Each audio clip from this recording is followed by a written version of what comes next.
We got the news yesterday, some positive news for LSU in terms of players coming back when Garrett Nussmeier expressed his intention to come back. If you were listening to yesterday's show, I kind of read the tea leaves there and saw Garrett Nussmeier's Instagram story and saw the chair and the setting and all that, and I kind of went, they did something similar for Livy Dunn and Haley Bryant coming back to the gymnastics team for one more year, and it feels like the guys who were declaring for the draft are just getting a little Instagram graphic made and it's just being posted up there. I think this is more of a hey, look at me, I'm coming back, everybody needs to come to LSU, I'm taking control here. And then sure enough, about 3 hours later, Garrett Nussmeier released a video sitting in a chair and recited some scripture and said, hey, I'm coming back for one more year. And I do believe that was intentional by LSU. I don't know Garrett Nussmeier. I've spoken to him 10 or 12 times.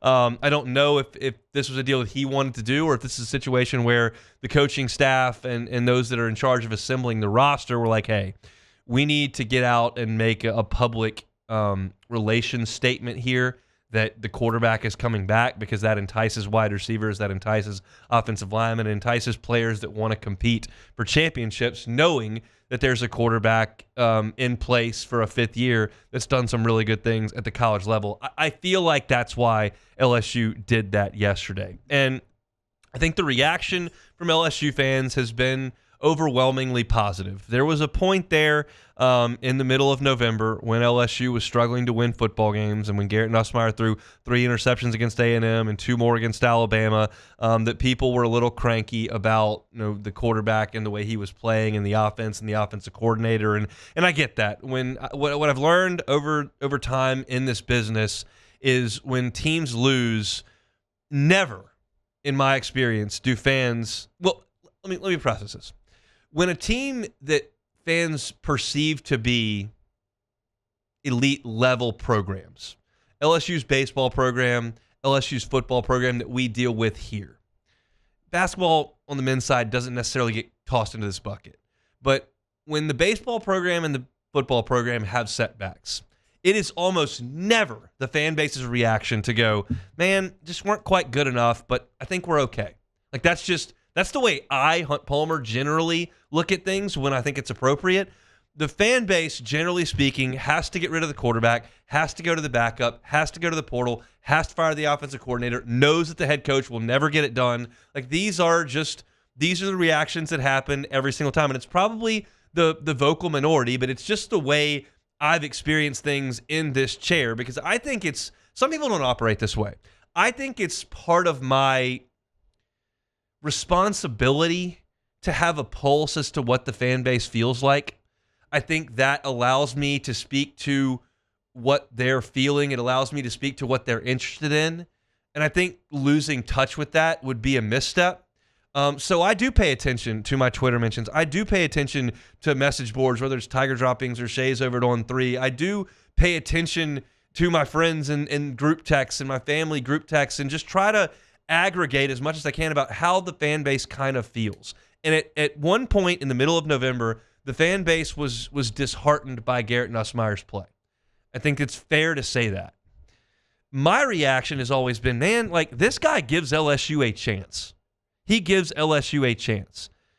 You're talking about a guy who, against Ole Miss, one of the best defenses in America, threw for 337 yards and 3 touchdowns. He made 3 fourth-down throws on the final drive that drove LSU down, including the game winner. He made the game-winning throw in overtime. I know he threw 2 interceptions in that game, and one of them was a terrible decision, and one of them was a tipped ball.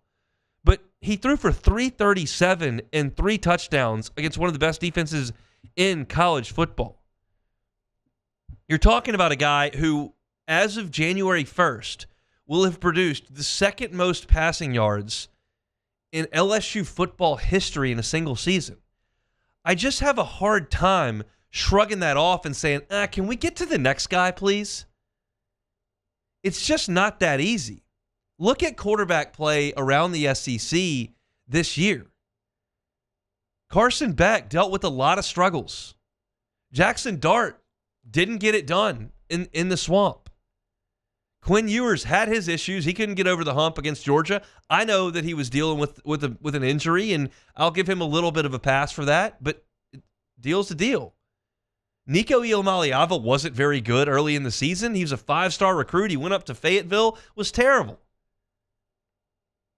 Like, nobody in the league stepped forward and was just brilliant start to finish. If we're going to sit here in Baton Rouge and compare every quarterback that breaks the huddle with Joe Burrow and Jayden Daniels, it's going to be a miserable existence.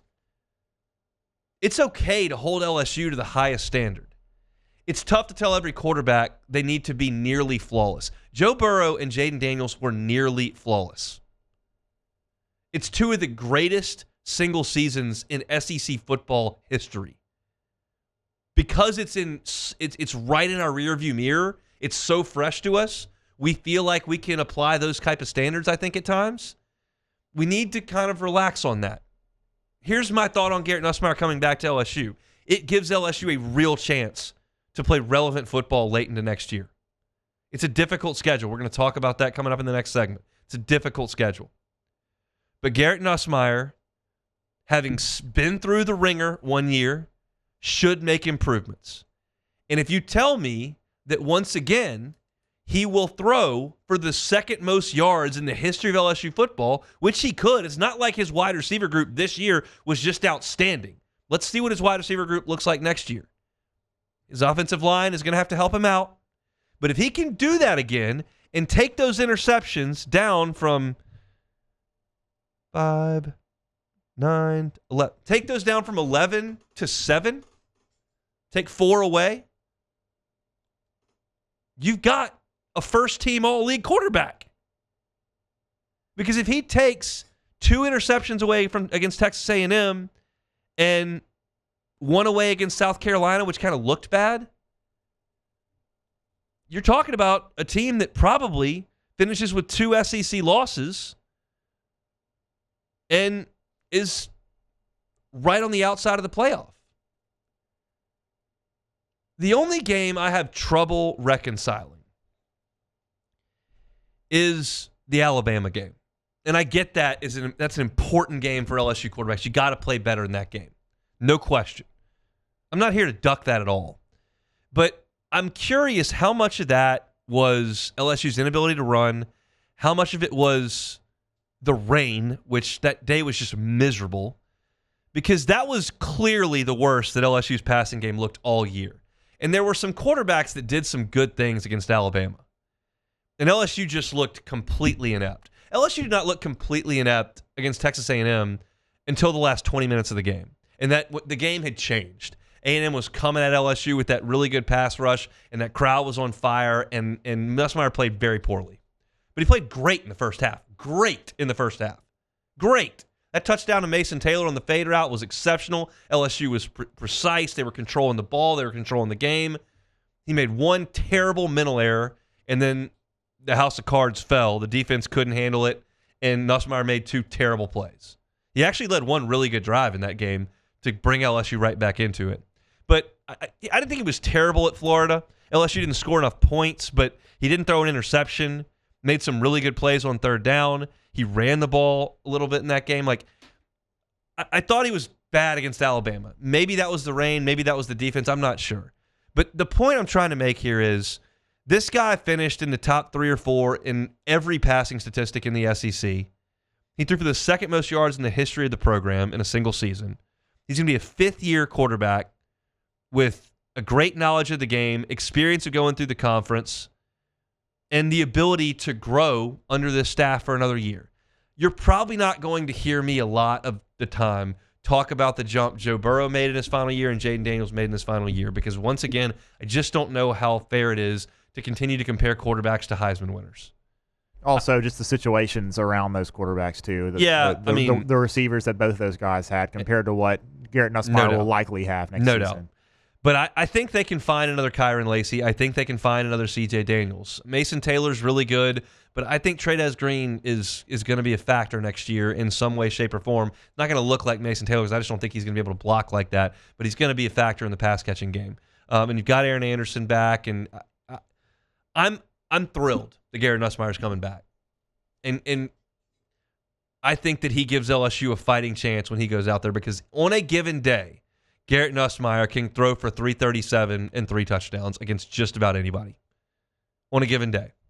They've got a lot of pieces to fill in around him. I did the entire opening segment on the offensive line.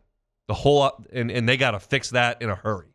And they got to find wide receivers, and they got to find a tight end. Really, the only thing they've got on offense that I feel great about is Garrett Nussmeier, Caden Durham, and then the two running backs that are coming in. If you tell me that Caleb Jackson comes back and those two guys come in, I'll think LSU's just fine at running back talent-wise. But they've got to work on the offensive line. They got to work on tight end. They got to work at wide receiver. Quarterback, they're in good shape. I think they're in really good shape.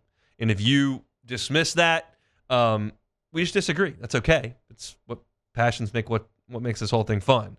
But I think that it's huge news that LSU could get a guy back that could throw for 332 against Vanderbilt and a touchdown. They can throw for 405 against Texas A&M and 2 touchdowns. They can throw for 337 against Ole Miss. They can throw for 352 on UCLA. They can go on the road down 17-0 and throw for 285 and 2 scores against South Carolina and that pass rush. Like, it's not nothing. This is a big deal for LSU to get him back. And now they've got to fill in the pieces around Garrett Nussmeier to try to get back to the playoff. Hey, thanks for watching Hunt on LSU. Before you get out of here, do us a couple of favors.